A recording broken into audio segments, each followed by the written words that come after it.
Star Walker Studios presents Game Master's Journey, your multi-dimensional RPG podcast.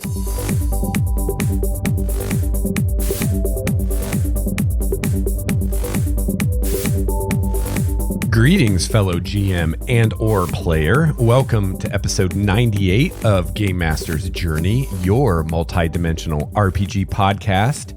I'm your host, Lex Starwalker, and I'm transmitting to you today from the Obsidian Monolith somewhere outside time and space. So how are you doing today, fair listener? Have you been doing any gaming lately? Been playing any RPGs? Better yet, been running any RPGs? Been doing any game mastering? I hope so. I hope you're all getting your gaming fix on a regular basis. I know from personal experience that nothing is worse than trying to or wanting to game and for whatever reason not being able to. Okay, saying nothing is worse is hyperbole, but I'm exaggerating for emphasis. So today's episode actually comes to you courtesy of a fellow listener, DM Nell, who sent me some excellent feedback on recent episodes, and he brought up a lot of great points, which led to some thoughts of my own, and I thought I'd talk about it on the show today because it's a continuation of some of our discussions regarding D&D 5th edition and really RPG game design in general, as far as experience points as regards to advancing your character and also in regards to creating, quote, balanced encounters, whatever that means. So I'm not even sure exactly where this conversation is going to take us today. We're just going to go with it and see where we end up. But I think it will be an interesting conversation. And if you have thoughts or opinions on what I'm talking about today, I'd love to hear from you too. You can email me at gamemastersjourney@gmail.com. But before I get into DM Nell's thoughts on recent episodes, I want to remind you about my new Primordia subreddit and ask you to go check it out. We've been having some conversations on there recently, and just the other day I posted a fairly lengthy post about a new campaign I'm working on in Primordia, and I've been working on this campaign for a while now, month or two, couple months I think at this point. And just the other day, I kind of had one of those eureka moments where I had an idea that really excited me and I thought was really cool, but also kind of turned the entire campaign like 90 degrees or something. Like it's one of those ideas that just leads to more ideas, and the fallout completely changes in some ways what I was planning to do with the campaign. It doesn't, well, I shouldn't say it completely changes it, because as far as the main story beats I want to hit in the campaign, they're mostly the same, but it kind of put it in a different perspective. It's like looking at it through a different lens, and I'm really excited about the ideas that I have, but unfortunately for the idea to really work, and by that I mean for every player character playing in this campaign to be equally engaged and feel relevant to what's going on, I really had to think about character creation and, you know, what kind of characters would work in this and what wouldn't. And when I first started thinking about it, I had this suspicion that I was going to end up with a few archetypes or even entire classes that just wouldn't work in this campaign, which is to say, I mean, I guess I shouldn't say it wouldn't work. I mean, someone could play one of those characters and it wouldn't break the campaign or anything, but they just wouldn't really be involved in the themes of the campaign like other characters would be. And one class that jumped out at me right away was the Warlock, and I'm like, man, I just don't think Warlocks are going to work in this. And I don't know about, you know, putting out an adventure and saying, hey, nobody can play Warlocks in this, or at the very least, I strongly recommend that you not play Warlocks because you're probably not going to have as much fun as everybody else. So what I did was I worked through it, and I literally went through every archetype in the book and tried to think of how I could tie that into the campaign and make a character of that archetype relevant in the campaign. And it turned out a lot better than I was afraid of. I think there was only 2 or 3 or 4 archetypes out of the entire player's handbook that I felt just wouldn't work. And some of those I was able to come up with a way to kind of reflavor them so that they would work, or come up with a very specific situation in which they would work. And there was only one archetype, the Warlock Patron, the Great Old One, that I was just like, this really doesn't work in this campaign. And if you have a player wanting to play this, you should really try to encourage them to play something else.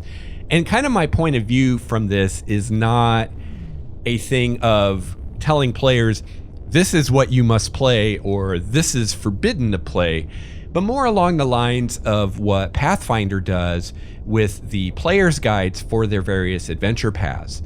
And I think it's really brilliant what they do in those, and I wish that more adventures did that. And if you've never experienced or read a Pathfinder adventure path, what I'm talking about is for every adventure path, which is very similar to the adventures that we have in 5th edition, where we're going from 1st level to 15th level. Only, with Pathfinder, instead of 1 hardback book, it's like 6 softcover books that you have to buy to do that. But it's the same kind of thing. It's a continuous story that's an entire campaign, right? Well, Paizo makes free PDF companions for these adventure paths that are for the player characters. And there are some issues with some of them. People will argue that some of them are giving away too much about the campaign, because the idea is that these companions are something that the players read in the very beginning before they start creating their character. And it covers a lot of the session 0 stuff as far as, these are the themes of the campaign, this is the kind of things we'll be doing. And then it goes through the various classes and class archetypes and even races in the game and gives thoughts on, this particular class archetype would work really well in this campaign, and your character will be very useful. Or, this particular class archetype won't work so well in the campaign, and it will be more challenging for you to really find a way for your character to fit into the story. So an example is maybe you're telling a story that's going to be completely within a city, right? So right away, if you're saying this entire campaign is going to take place in the city, well, right away, there are some character classes that would be less desirable in that campaign. For instance, the druid, the ranger, even the barbarian, where it's not to say that you couldn't play one of those classes in the campaign, but you're not going to see as much utility in your character's abilities as a rogue or a bard would, right? And so it'd be nice if you're a player in this campaign to know going in kind of what you're facing. So if you decide to play a druid, you at least know what you're getting into, and you know that you're not going to be out in the wilderness at all as a druid, and you're okay with that. And if you're not okay with that, if you want a character that's more aligned with the campaign, then you can choose to play a rogue or a bard. So that's kind of where I'm coming from, not so much a word from on high saying you cannot do this or you must do this, but rather guidelines for players who want their characters to tie into the story and into the setting of the campaign as much as possible. So I did all this and I came up with all this, and I was just really wondering, with players today, would people play in this campaign? So what I did is I made a thread on the Primordia subreddit, and I just posted the character creation guidelines and asked people, would you play in a campaign? Is this that had these guidelines and restrictions? Is this too restrictive for you or not? So go check that out, reddit.com/r/primordia. I'll have a link in the show notes. And let me know if you think those requirements and guidelines are too restrictive, or if you think I'm doing a good job of conveying kind of what kind of campaign this would be and what kind of characters would work really well, what ones would work not so well, and then what ones are just kind of in the middle, and also guidelines on how to build a character that's going to fit into this story really well. So let me know what you think.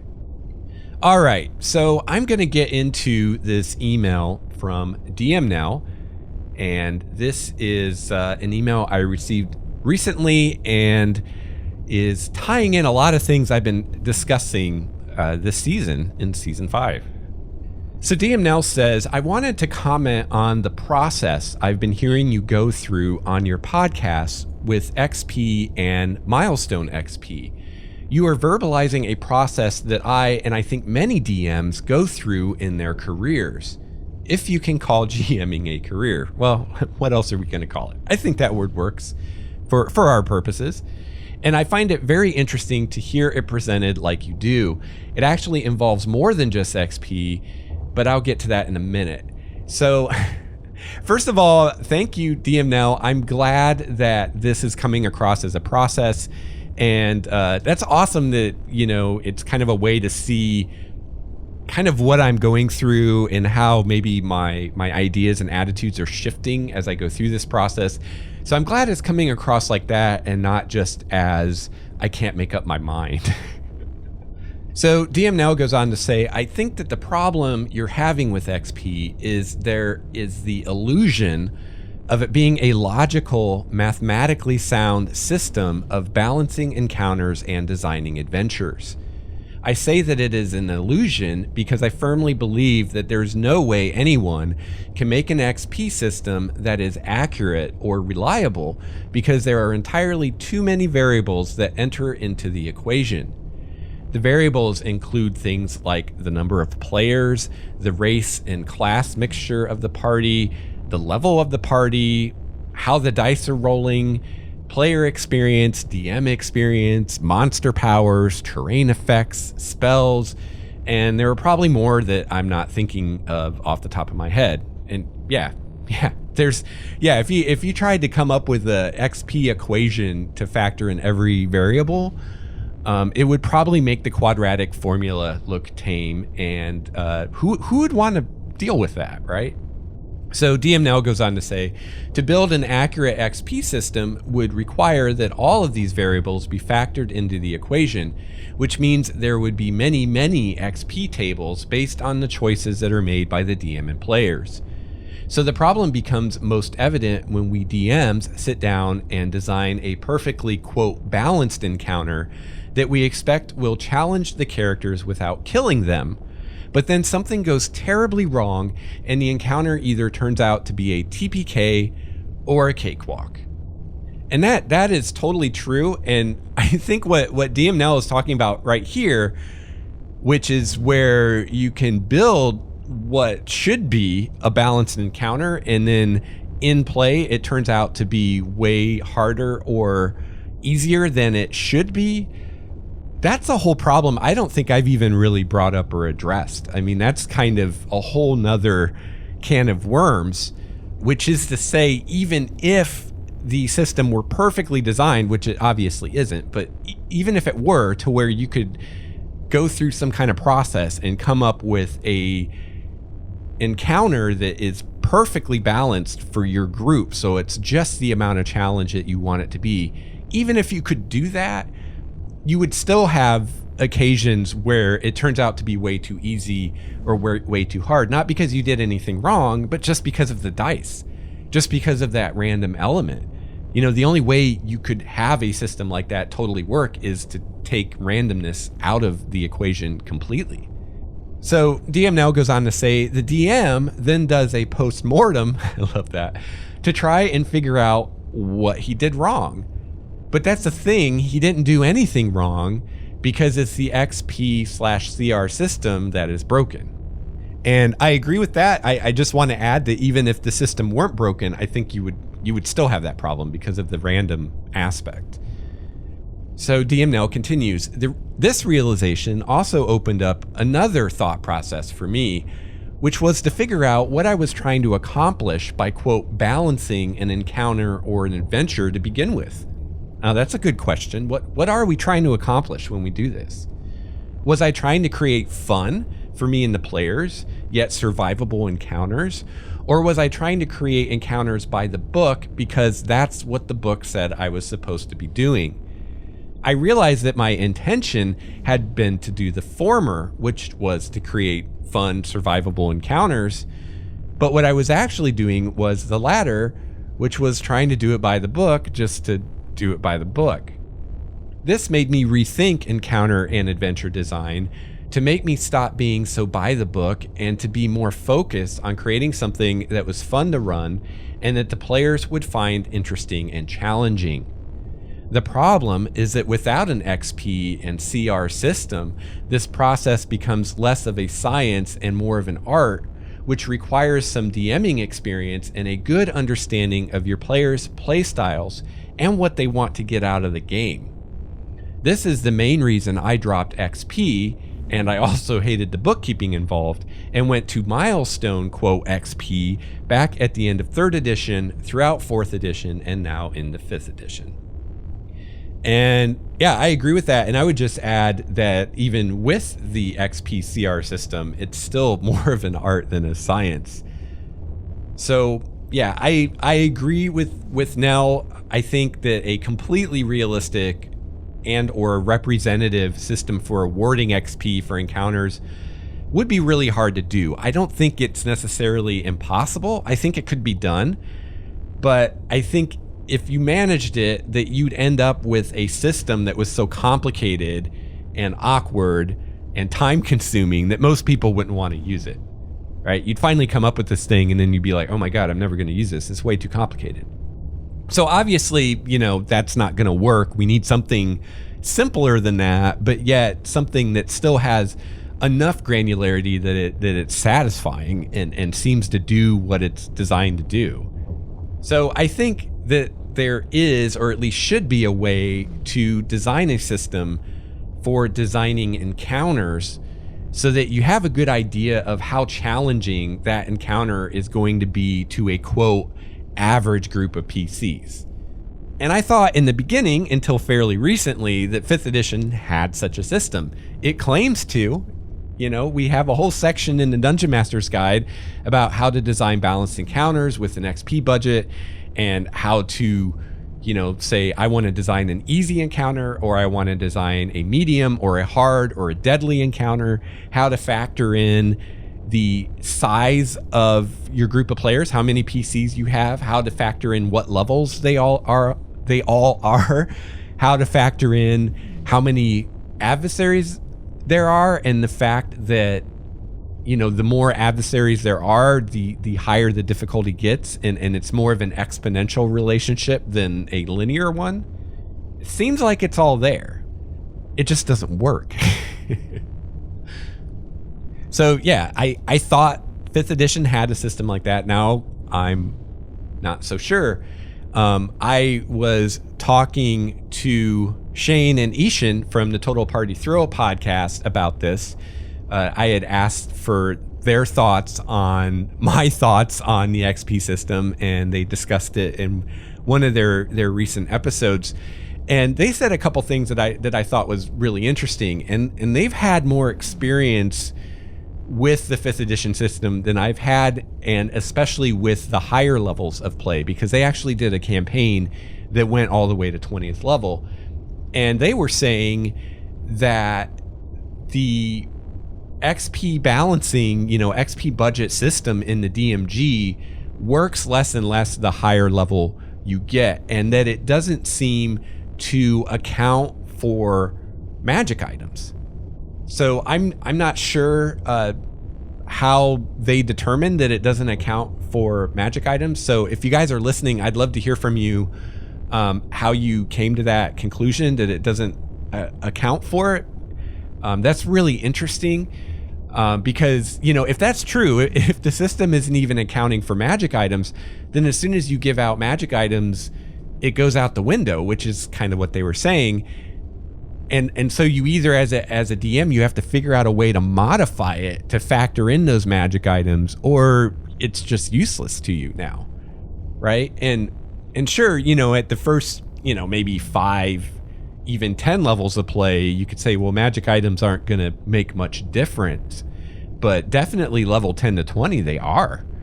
You're going to have all kinds of abilities and powers and bonuses flying around from magic items that are very much going to change how challenging or not challenging a given encounter would be. So again, I haven't seen this myself. The highest I've run player characters at this point in 5th edition is 8th level, and at least up to that point, the encounters that I've built using the system, it seems to hold up as far as the difficulty. There's been a few wonky moments, but overall the system's held up, and in fact, at least for the first 8 levels of play, the encounters that I've designed by the book with published monsters have all been about the difficulty I expected, and if they ever varied, it usually was an encounter being easier than I expected it to be, which, if there's going to be an error, me personally as a DM, I would rather err on the side of the encounter being too easy, because I feel like if an encounter is going too easily and I feel like that's a problem that I need to fix, which it's not always a problem, it's not always a bad thing if an encounter is easy, but if it's something I want to fix, I feel like it's much easier on the fly during play to kind of turn the dial up on difficulty in an encounter than it is to turn it down, at least without the players noticing what you're doing or being really obvious about it to where it's going to suspend or fuck with the suspension of disbelief.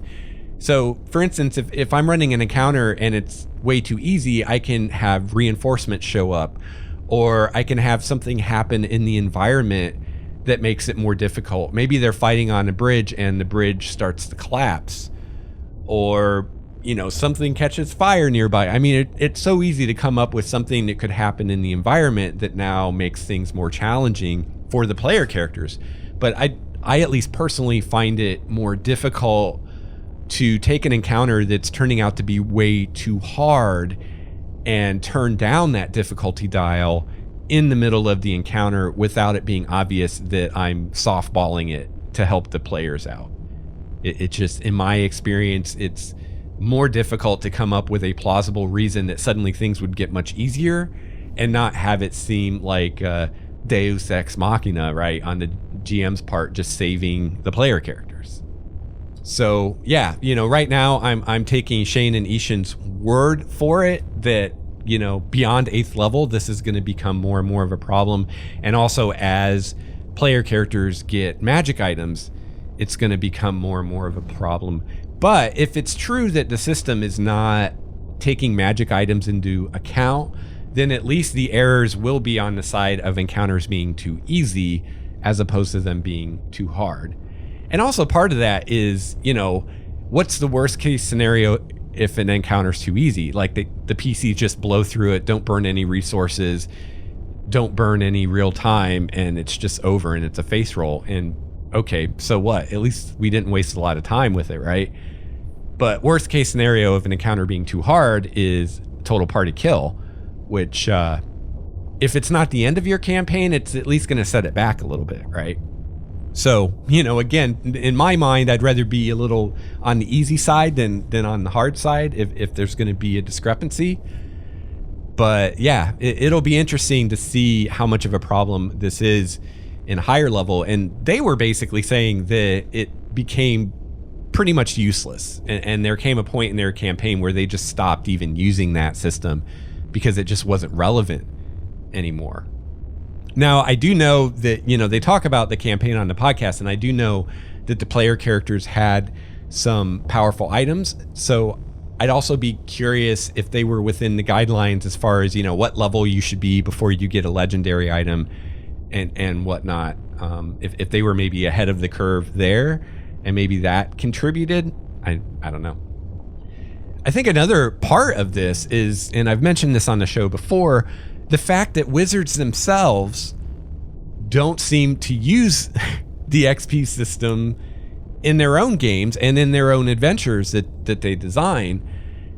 And, you know, the fact that many of the encounters in the adventures that they've published don't follow the rules of encounter design. And I'm not even talking like nitpicky things of, you know, doing all the math with all your encounter multipliers and they're outside of that budget. I'm talking about having encounters with a creature that's 5 CRs above the party level. That's supposed to be a combat encounter. It's not an encounter that you're supposed to avoid in some way. There were numerous encounters in the end of Hoard of the Dragon Queen when you're in the flying castle thing. There were quite a few encounters in that were just going by CR were way beyond the party's means. Not even doing any math with encounter budgets. So, you know, that's the simplest part of the system, is to say, don't have a CR monster that's higher CR than your party level. And Wizards breaks it all the time. So, you know, at the very least, that doesn't invoke a lot of confidence in me in their system when they don't even follow it. And it also makes me wonder if there really is a system. You know, I would think that if there is a system to designing encounters in 5th edition, and if that system works well, they would use it, right? And the fact that they're not using it, to me, indicates either that the system doesn't work well, and it is more art than science, and in fact, the science is basically bullshit and useless, and so they're not even using it. Or maybe it's just so unwieldy and complicated that the designers just don't want to use it and would rather just kind of eyeball it. I don't know. And, you know, also the fact that the adventures they publish, almost all of them have at least one, if not a few or numerous encounters that are actually going to wipe most parties as written. It just makes me wonder if there really is a system.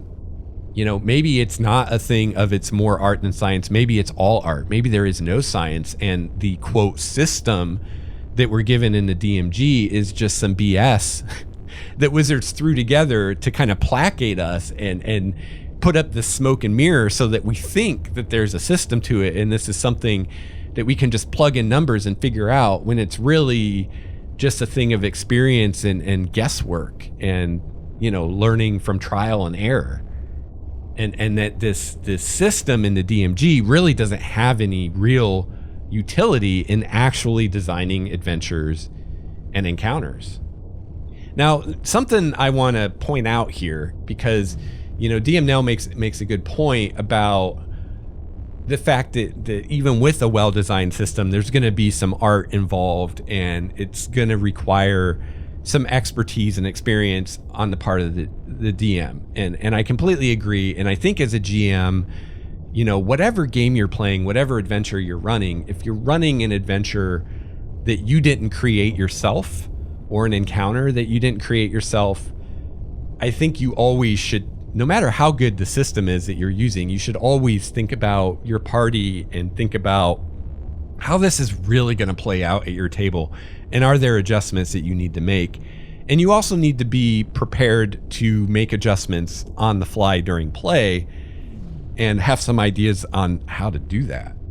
So when it comes to me as a GM running encounters in my own game, I'm fairly confident in my ability to design appropriately challenged encounters. And I'm fairly confident in my ability to adjust how I'm running an encounter on the fly during play to get the results that I want, and to do it without doing something lame and cheesy like just giving a monster more hit points behind the screen, because I think that's about the least desirable way to handle that problem that you could think of. You know, I think better ways to do it is things like having environmental factors come into play that make things more difficult, things like that. as opposed to just changing stats of the monsters on the fly, because that's basically cheating, right? At least that's how I feel about it. So I'm fairly confident in my ability to do that. So if we were just talking about me just making adventures to run with my group, I probably wouldn't be so concerned about this, because I do feel, at least for the first 8 levels, without a lot of magic items, that the system given to us in the DMG is good enough to give you a ballpark idea for your particular group, and then you can adjust beyond that on the fly during play as needed, and also over time during your campaign as you learn, oh, my group consistently seems able to handle encounters harder than what they should, or they need encounters easier than what the book said they should have. And you can kind of just adjust over time and find that sweet spot for your group. So that's all well and good. And, at least some of that I think is required, or at least desirable in any game. But my frustrations with this mainly come as someone who's trying to design adventures that are meant for anyone to play beyond just, my own personal players, and also adventures that are meant to be run by anyone, not just me, right? And so if I'm gonna put an adventure out there, whether it's free or I charge for it, doesn't really matter. If I'm gonna put an adventure out there for people, I can't assume that every GM running it is gonna have exactly my level of experience and expertise. I have to assume that there are going to be GMs that are much more skilled and experienced than I am running this adventure, and there are going to be GMs that are much less skilled and experienced than I am running this adventure. And I need to make an adventure that all those GMs can run equally well, right? At least if I, want it to be useful to as many people as possible.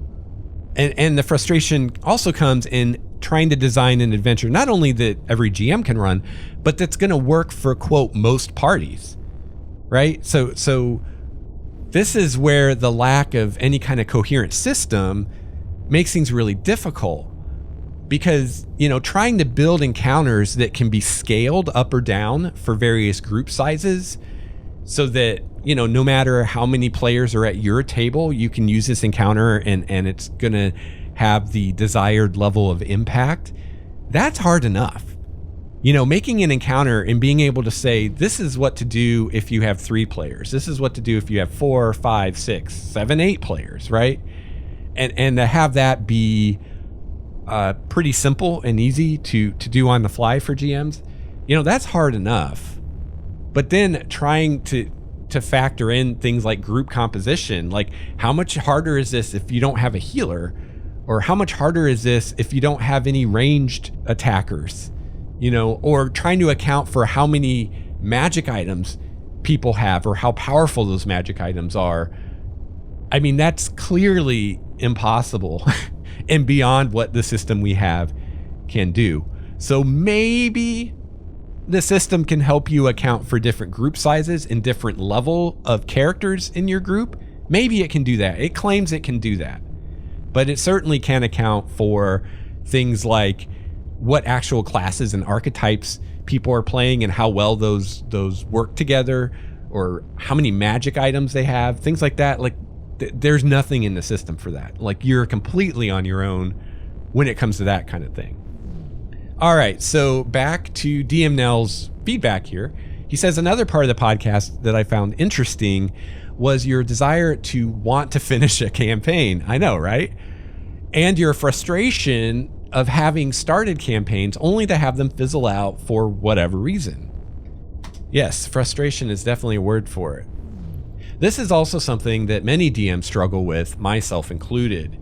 This problem is exacerbated by inconsistent play schedules, which have been a huge problem for me in the last few years, but has now been alleviated by moving my game to Roll20. But that's another topic. Yeah, it is. Yeah, but that I found that too. I found that for all the great things about in-person games, and there are definitely aspects to in-person games that I find I enjoy better than online games. But one major boon of an online game is I've found it is much easier to keep a group going on a regular schedule with an online game than an in-person game. And I'm not sure why. It kind of actually flies in the face of logic. It seems that the opposite would be true, but that's been my experience. So DM Now says, like you, I've tried to run adventures as written, only to find that they drag on forever. Have terribly uninspired and boring parts that make no sense to the adventure overall and just seem to exist to feed the XP monster that the rules create. I could not agree more with you, DM Now. He says, take my current campaign as an example. I'm running a third edition adventure path from Dungeon Magazine called The Age of Worms, but I'm using 5th edition rules.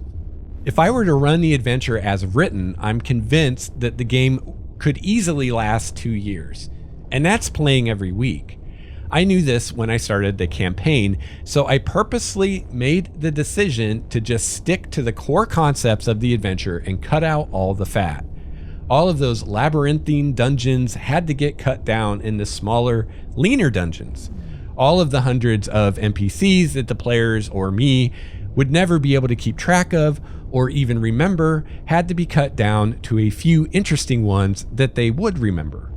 All of the pointless encounters needed to be pared down to a few interesting ones, and so on. Yeah, I totally agree. I would just add one thing here. If you're in a situation like this and you're trying to run something published and you're looking at it critically and you're saying, you know, a lot of this is bullshit that I don't want to deal with and it's not adding to the story, it's just filler, I'm going to cut it out. You can definitely do what DM Nell's talking about here and take a dungeon and strip it down and basically redraw the dungeon and make it smaller. But you don't have to go to that extreme if you don't want to. Another great way to handle it is using montages. Like I've talked about with John Marvin on the show, and I believe I've talked about with other people on the show. 13th Age does this, but it's something you can do in any game. So you could still have this huge labyrinthine dungeon, and there could still be all these chump encounters within it. You just don't run those. You just narrate it, and you ask the player character or the players to help you narrate what happened. You know, so instead of doing a room by room, you know, with minis on a map, say, you guys explore the dungeon for a day. And you describe some of the highlights of what they've seen during that time. And if there were any noteworthy encounters, you ask the players, you know, oh, you know, in one room you encountered these ogres, which, you know, was a pretty formidable foe. How did you guys overcome that? And you don't roll dice, you don't give experience or anything like that. You just ask them to come up with how they overcome the ogres and maybe tell you a few key moments from the battle or whatever. And then if there's other encounters that aren't even worth that treatment, like goblins or centipedes or something, you just say, and you know, you found a room full of goblins and handily dispatched them, and you just move on to the good parts of the dungeon. So you can definitely do what DM Now's doing here and kind of redesign the thing up from the ground up with just the good parts, or you can leave it as is but just kind of breeze through the stuff that you don't find interesting and just not waste any time on it. So DM Now continues, so far this has worked well for me. I feel much less pressed to run the adventure the quote right way, if I could talk, and much more inspired to run it my way. This does, however, come with a price, which is a lot of work redesigning the adventures. But I much prefer that than running an adventure as written and having me and or the players get burned out. Yeah, and so maybe try that, DM Now, in the future. Instead of rewriting them so much, you know, just montage it, you know, just narrate it and ask for some feedback from the players. You know, how did your character help overcome this challenge? That kind of thing. I'm 3/4 of the way through the adventure path, having about 6.5 months of weekly play invested in it now. And I can see the light at the end of the tunnel, which is very encouraging and exciting. So I agree with DM Now about finishing campaigns. I think, that's the way to go, is look at this published adventure or a campaign and find the weakest links. Find them, find those encounters that aren't adding anything to the story and are just some lame way to get PCs to burn resources. Find the encounters that are just too easy or just too hard or just don't have a point to them. And either, cut them out, redesign the adventure without them, or just gloss over them with a montage or something like that. Or something like that. Don't waste your table's time with encounters that you think aren't going to measure up. Because if you think they're not going to measure up, they probably won't. And I know, some people might be thinking, well, not every encounter should tie into the story. And I agree with you. I think that there's definitely a place for, quote, random encounters in an adventure, or at least encounters that don't directly tie into the story. Because if you don't have that, if everything ties into the story, it quickly becomes very contrived, and that's no fun either. But what you can do is those, quote, random encounters that don't directly tie into the story, make sure that they measure up in other ways. Make sure that they're interesting. Make sure that they're fun. Make sure that they're challenging. Make sure that they maybe introduce an interesting subplot into the adventure. Maybe something all your own that's not even in the published adventure. Or maybe involve a character's background or a character's history or something like that. Right? So any encounter that is in that adventure should be an encounter that you're proud of and that you're excited to run. And if you're not excited to run it, figure out a way to make it something you're excited to run. And it doesn't mean you always have to make it more challenging or you always have to tie it into the story. There are many ways that you can make an encounter something that you're looking forward to running and the players and you are going to enjoy when that time comes. So just figure out the method that works best for that encounter. And if you can't, or it just doesn't seem worth it, then either get rid of it or gloss over it. Don't waste time on it. And again, if you're using the milestone method, then this isn't going to create headaches for you like it would with the encounter-based XP method. Because if you're doing the encounter-based XP method and you're running an adventure that's written using that, and you're skipping encounters, well then, the party isn't going to be the level that they need because they're not getting the XP that they need. Or you're just giving away the XP for those encounters that you're skipping so they stay at pace with the adventure. And some DMs, especially DMs that are doing encounter-based XP, may have a problem with that. So again, Milestone just avoids all that. So I think that this whole issue with the encounter-based XP in D&D is introducing undesirable elements into published adventures when the designers are trying to follow that inadequate and I would say antiquated system. Okay. And I've seen it myself trying to design my own adventures. It's like if you're thinking, okay, the PCs need to earn this much XP before they can get to the next level. And that's going to be this many encounters. So I have to come up with this many encounters. I need 5 encounters. I've got 3 awesome ideas, but I need 5.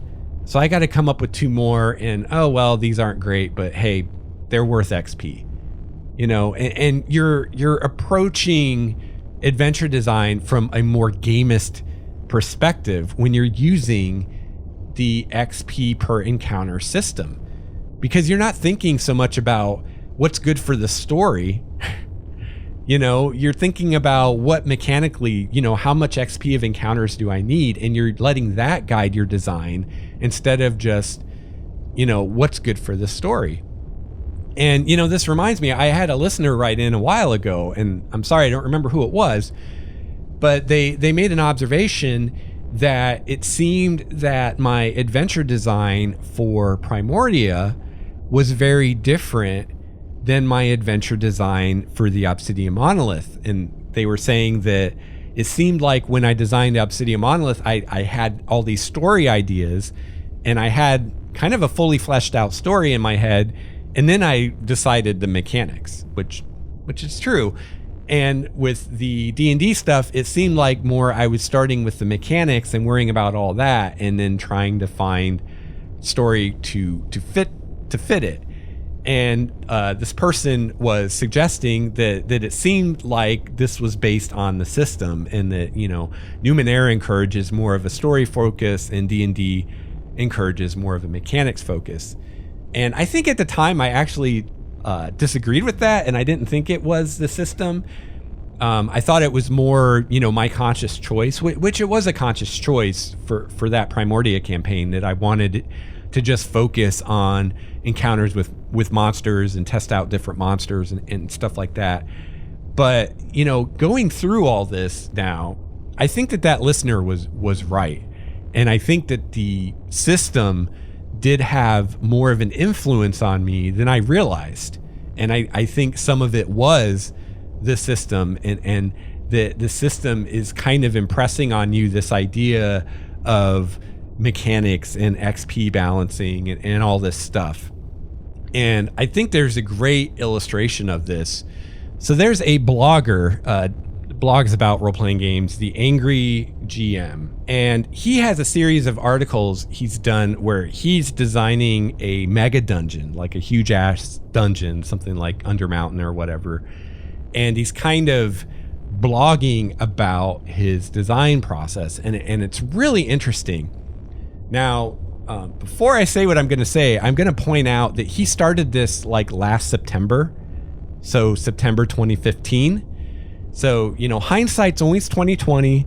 It's always easy to stand here in the future and look back in the past and say, oh, you know, we should have done these things different. Well, you know, we have information now that he did not have in September of 2015. But if you go look at those series of posts, and I'll link some of them in the show notes, the beginning posts are all system stuff. You know, he's going down this rabbit hole of trying to design an adventure using the encounter-based XP, using the guidelines given in the DMG as far as, you know, XP budgets to set the difficulty of the encounter, how many XP worth of encounters PCs can handle in an adventuring day, and things like that. And he's trying to make all these numbers work, and he spends numerous posts, these long posts, all about the math and using spreadsheets and figuring out XP budgets, and it's all mechanics stuff. You know, it's only, you know, quite a ways into the series that he even starts talking much about the story, you know, and you know, now I look at that and I'm like, oh man, you know, why are you doing this to yourself? Because Wizards doesn't even use that method.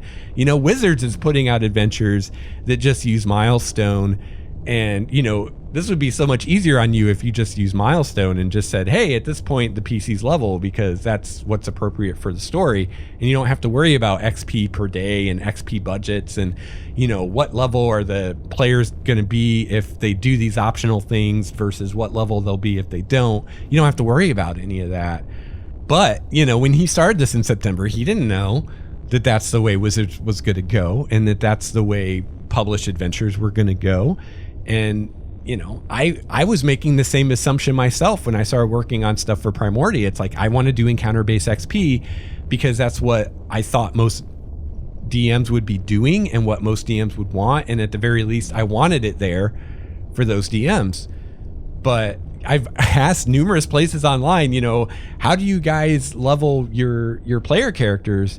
And I've had very, very few, almost none of the responses say I do encounter-based XP. Almost everybody is doing either Milestone XP or they're just hand-waving it and just leveling when they feel like the PC should level. And Mike Merles himself has said that in his games, he just levels the party every other gaming session.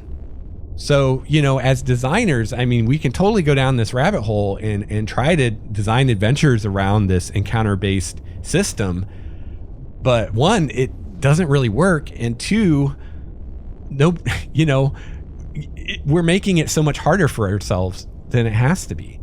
And even as a DM, just running your own game and not worried about, you know, trying to publish an adventure yourself or put it on the DM's Guild, it's still going to be a lot more time that you spend crunching numbers and worrying about this stuff that you could instead spend coming up with cool story ideas or developing your NPCs or your settings or whatever. So yeah, it's very interesting.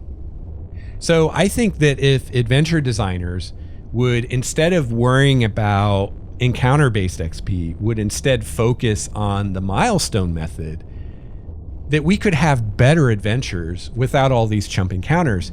Because as DM Nell brought up, these chump encounters are a necessary evil in an encounter-based XP system, because it's just too difficult to come up with enough interesting, evocative, relevant encounters to get the PCs where they need to be XP wise to level to where they need to be for your adventure. It's too difficult to do that without having some throwaway chump encounters.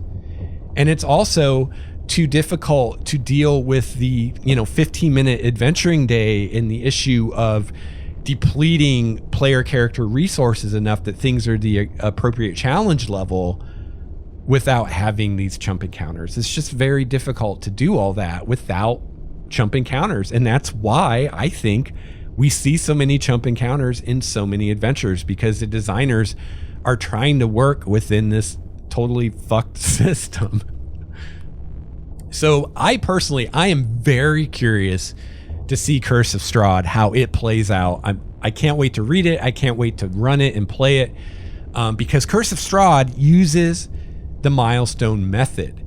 So because of that, in my mind, there is no excuse in Curse of Strahd, which uses the milestone method, for having any chump encounters in this adventure. So will we see a campaign with only evocative, meaningful encounters that add something to the adventure? Or are we still going to see chump encounters, even though they're not needed because it's using milestone method?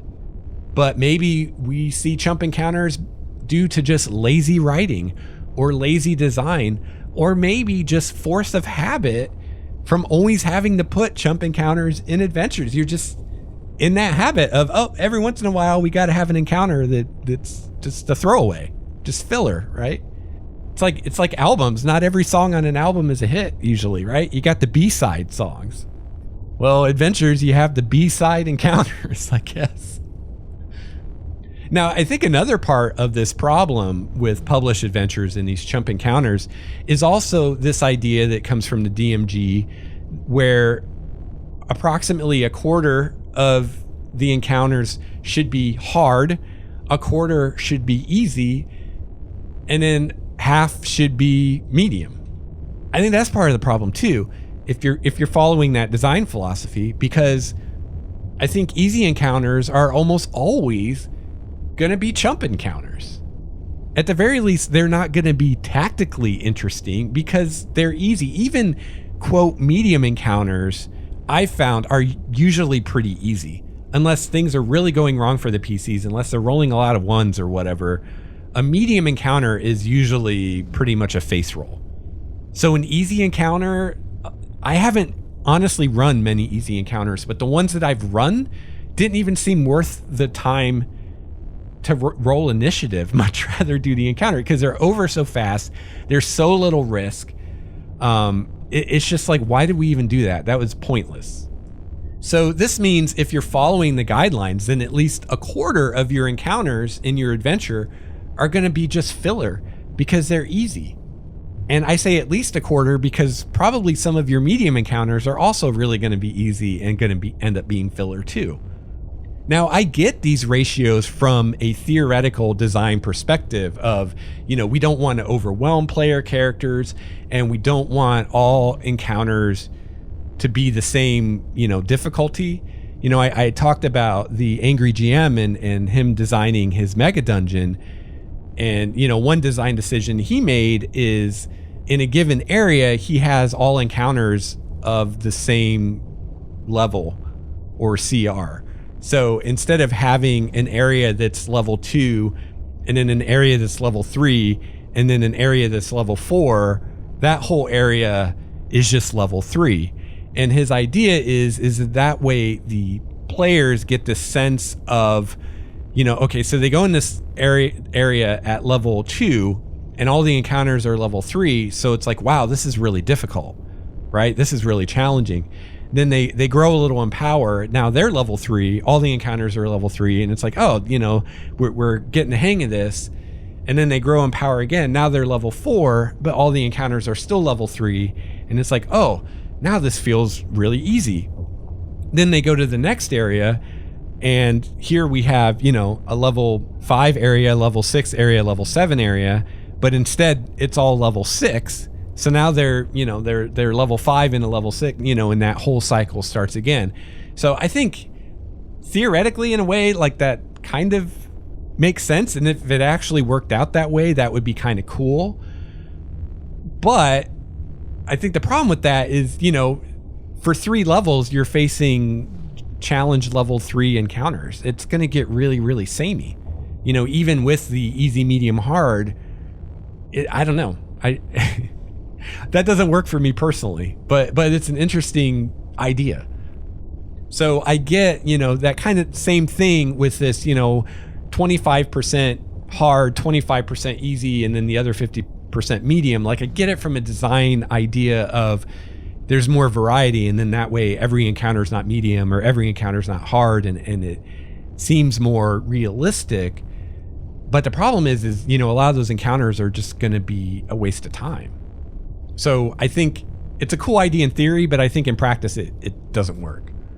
So for my adventures, that I'm designing, what I'm shooting for right now and what I'm going to play test and try out is going for approximately 50% medium encounters, 25% hard encounters, which is the same. And then the other 25% of encounters, instead of being easy, they're actually encounters that are either hard or even deadly, but that there's some way that the PCs could do something clever to turn that into a medium encounter or solve it non-violently. So I might have a hard or even a deadly encounter that's an NPC that they don't necessarily have to fight, that they could parlay with and maybe win over. So that's kind of where I'm going, and also making sure that my medium encounters aren't too easy, that they're not actually easy encounters in disguise. But again, this is all assuming that the XP budget encounter balancing system works, which I'm not convinced it does. And at the very least, I think it only works at lower levels. But I'm not even convinced that it really works at that point, because, I've said in my experience it's worked so far, but I don't have enough data points to really feel confident that my experience isn't just an outlier, So I think DM Nell's approach with his Age of Worms campaign is a good one, and that's what I'm planning to do with Curse of Strahd too, is, identify weak spots in the adventure and either cut them out or change them.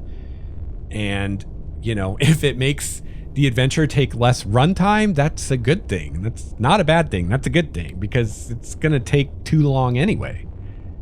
And, another point I want to bring up here is just talk a little bit about this idea of a balanced encounter, because I think when I say balanced encounter, different people have different ideas of what I mean by that.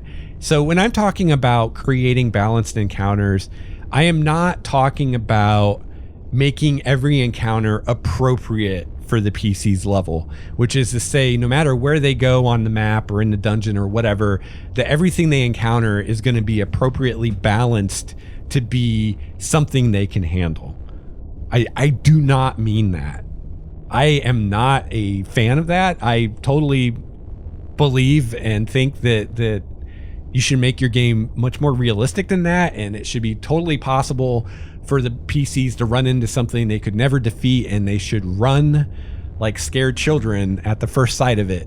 And if they don't, then they may die for their stupidity. That's not what I'm saying. When I talk about balanced encounters, is having the encounter do what I'm designing it to do.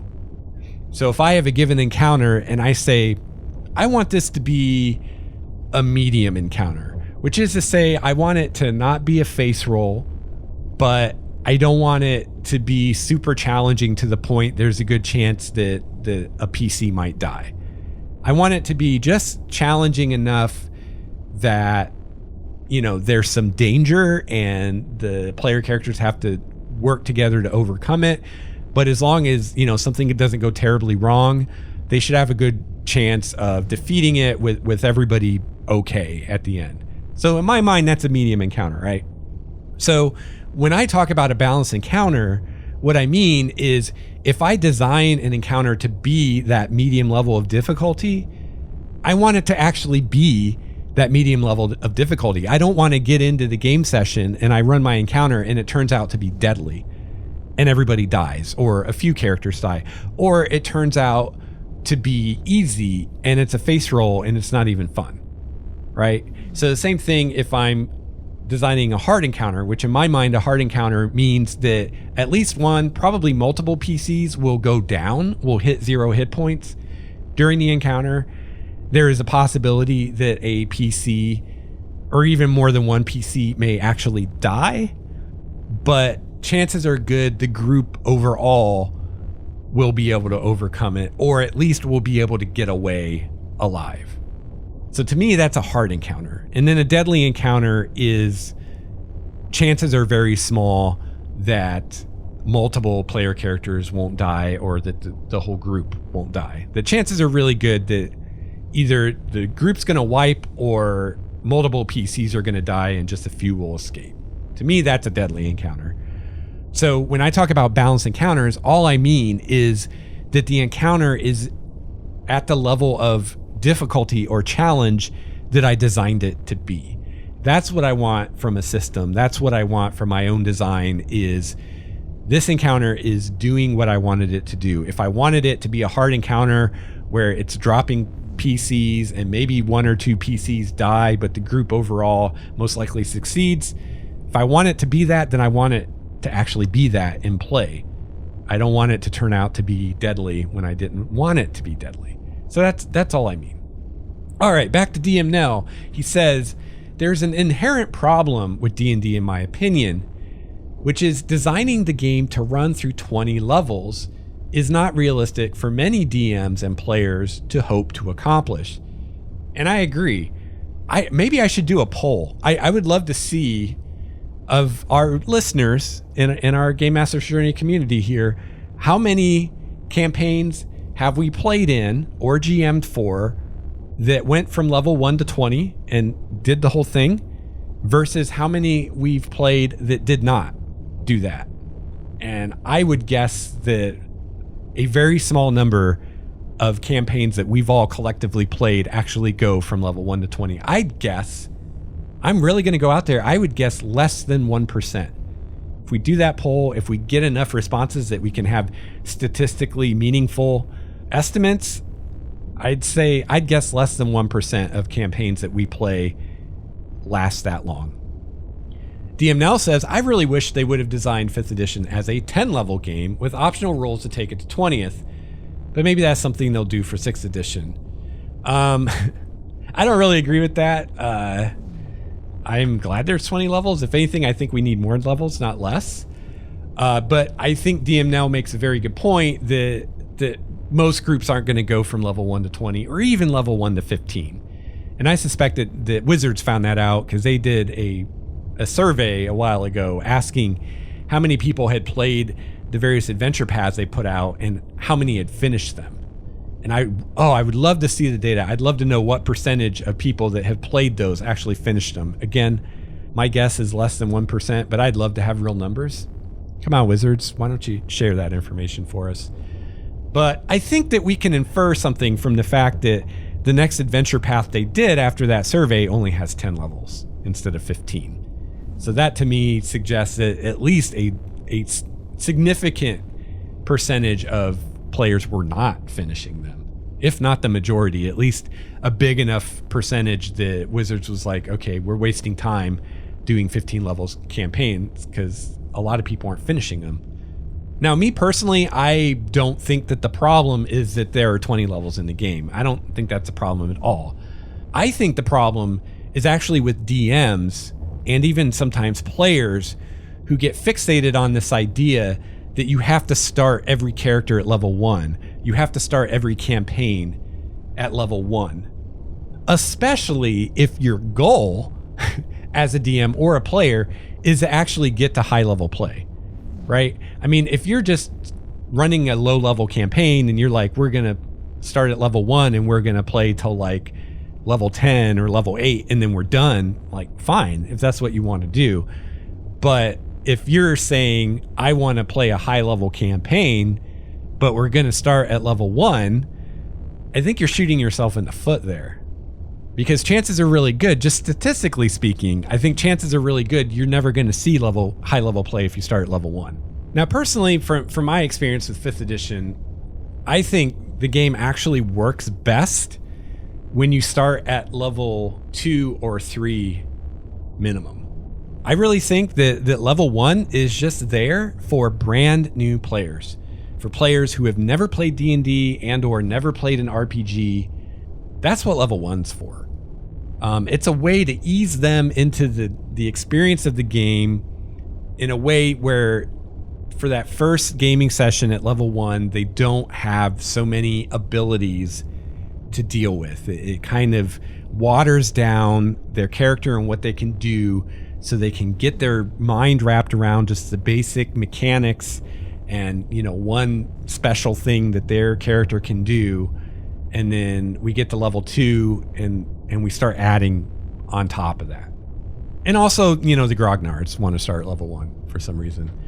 I think that if you do not have any players in your group who are brand new to D&D or brand new to 5th edition or brand new to role-playing, if you don't have any completely greenhorn players in your group, I think you should start at level 2 or 3 minimum. I think level 2 is the new level 1. And maybe even level 3. And don't be afraid to start even higher than that.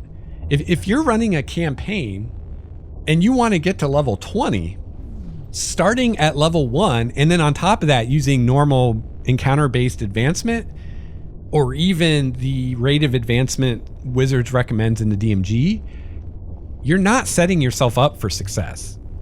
You don't have very good odds of getting to level 20. You'd be better off either starting at a higher level, maybe as high as level 10, or maybe start at say level 3 or level 5, but then advance the PCs 1 level per session until you get to level 10 or higher, and then slow it down. But that's in my opinion. If you want to run a high level campaign, if you want to see a high level play, that's what I would do. I would not start at level 1 and 1 session to get to level 1 or level 2, 1 session to get to level 3, 2 sessions to get to level 4, 2 to 3 sessions to get to level 5, and so on. Like, you're never going to get to level 20. And if you do, then you will be the 1 in 100, that can keep a group around that long and keep going for that long. So good on you, but that's not going to be most people's experience, and it hasn't been. So DM Nell says, anyway, sorry for the long-winded email. No worries, man. You gave me content for a whole episode here. As usual, you do an excellent job on your podcast. Thank you. Thought-provoking and insightful. Awesome. That's awesome. That's high praise. If I am making people think about things, then I'm very happy. And great sound quality. I can't stress this enough. Too many podcasts sound terrible. Keep up the great work. Well, thank you very much, DM Now. I appreciate that. I work very hard on my sound quality. Not that it's really that hard to get good sound quality. Bit of a learning curve, but once you learn what you're doing, it's honestly, it's not much really any harder than having shitty sound quality. But I appreciate that. It's nice that people notice and that it's appreciated. So thank you very much. So yeah, yet more discussion about 5th edition's borked, is that a word? Experience system when it comes to leveling your characters, trying to do encounter-based XP, trying to build balanced encounters using the XP budget. I think ultimately where we're all going to end up as DMs in this system is we're going to have an intuitive feel for what PCs can handle, and we're going to be designing encounters using that, and at most using the XP budget as a ballpark guideline, but most likely most of us won't even be using it because it's not terribly useful. Honestly, I think you're better served thinking about action economy, and I've talked about this on the show before too, than worrying about XP and even CRs. I think there's some validity to the CR, which is why I really question, Wizards throwing these way over leveled, way too high CR monsters and encounters at player characters. I really don't know where they're coming from, unless they just think that killing people's characters is a desirable experience for the hobby, which I would definitely take issue with. I think a lot of people would. So I don't know where they're coming from, because I think the CR system at least works as intended, or at least it's a good guideline. But as far as, how many goblins can I throw at my player characters, I don't think the XP budget is going to help you a whole lot. I think you're better off thinking about action economy, looking at how many actions do those goblins have and what can they do with them, compared to how many actions the PCs have and what can they do with those. And a whole nother side of this that I'll just mention briefly comes into play when you start designing your own monsters and using the guidelines for that in 5th edition, and then you really start to find out how broken the XP and CR system really is, because I have built monsters that were completely by the rules, should have been a given CR, given difficulty, make a monster. I've got level 5 player characters. I make a CR 5 monster by the book, everything down the line, CR 5 monster, and it's way too powerful. It's more like a CR 7 or even higher, just judging by how it plays. So, again, more evidence to build this case that there really is no system. It really is all art. And obviously some people at Wizards are better at that art than others. Some of these encounters are fine and some of them are not.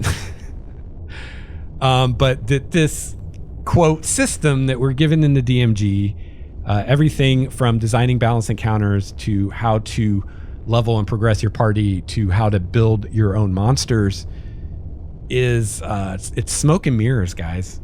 It's not really something you can use. It maybe is a starting point, maybe, but it's not the ending point. And honestly, I don't even know how valid it is as a starting point. I think you could do just as well just freewheeling it, going on your own, using your own best judgment. I think if anything, the math will just confuse you and confuse the situation and make it seem more complicated than it is. And at worst, it's going to take you down the wrong road. And you're going to end up having to adjust things on the fly because the system as it is has let you down. So, be wary, always think critically, always test things, and always be ready to adjust as needed on the fly during play.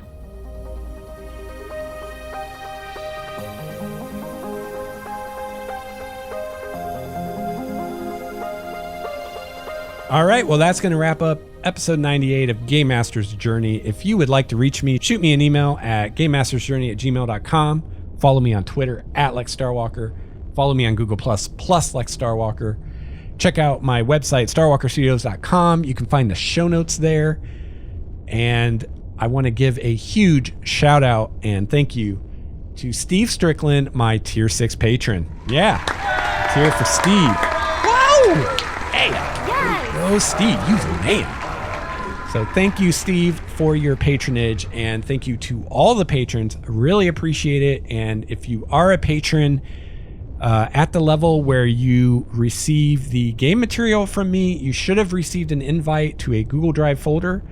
If you did not receive it, let me know, and I'll resend it. And I do have a couple things up there, a couple backgrounds I came up with for a Dark Elf campaign. I was going to run a campaign in Menzoberranzan, probably still will someday. That's one of those things that's on the back burner and definitely something I want to do. But I came up with a couple backgrounds for Dark Elves of Menzoberranzan. One is the masseuse, which might seem a little odd depending how much you know about the Dark Elves of Menzoberranzan, but Dark Elves have very stressful lives. They're suspicious of everyone, always looking over their shoulder, so they have a lot of tension. And especially the nobles, they spend a lot of good money for good massages, and that's how Dark Elves unwind. It's how they collect gossip, socialize. It's kind of like Roman baths. It's a big part of their culture. So I came up with a masseuse background, which not only, means that you're good at giving massages, but it also ties in the kind of rumor mill aspect of the massage parlor and how you tend to know things about people.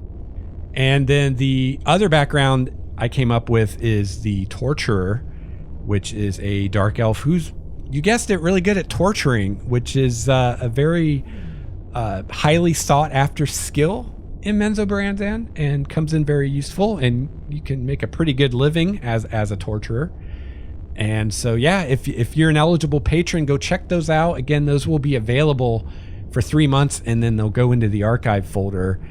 And I still want to put some stuff out this month for the patrons. So go to the Patron Feed, and I've got a list of possibilities there, and let me know what you'd like to see first.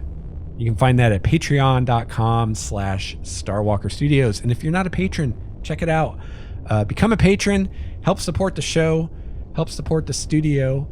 And you get to see stuff I come up with before it's released. And, some of this is like the backgrounds are for my own game and will probably never be released in like a product or anything. So it's some of this stuff, it's the only way you're going to be able to get it. So at the very least, you get it for quote free. You don't have to pay for it. So that's cool, right? So I want to thank First Son of Black Acre, who left me a very nice 5-star review on iTunes. First Son of Black Acre says, I was a huge fan of GM Intrusions and frankly hated to see it become something else. But in a world of adapt or die, this was the best outcome. Game Master's Journey is awesome.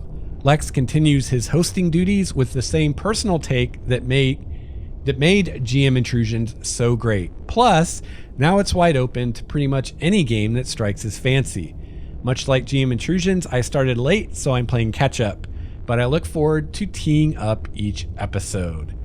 Thank you, First Son Blackacre. That's a very nice review. Thank you very much. I'm glad that you gave Game Master's Journey a try, and I'm glad that you ultimately liked the show, and good luck in getting caught up. It'll help. Right now I'm not doing actual play, so it'll help you catch up, not to have all those actual play episodes. So yeah, great review. So another great way that you can help out with the show is reviews on iTunes or Stitcher or wherever you get your podcasts. And if you give me a 5-star review, I will read it on the show. And thank you. So thank you. All right, time to wrap this up with a pretty bow. I hope that you have a chance to play your favorite RPG this week. I'll be back next week with another episode of Game Master's Journey. Until then, game on. This has been a Starwalker Studios production, your source for quality gaming and hobby podcasts. This episode's music provided by Cloudwalker, Renfield, Transboy, and Ish. Please see the show notes for more details at starwalkerstudios.com/Game Master's Journey.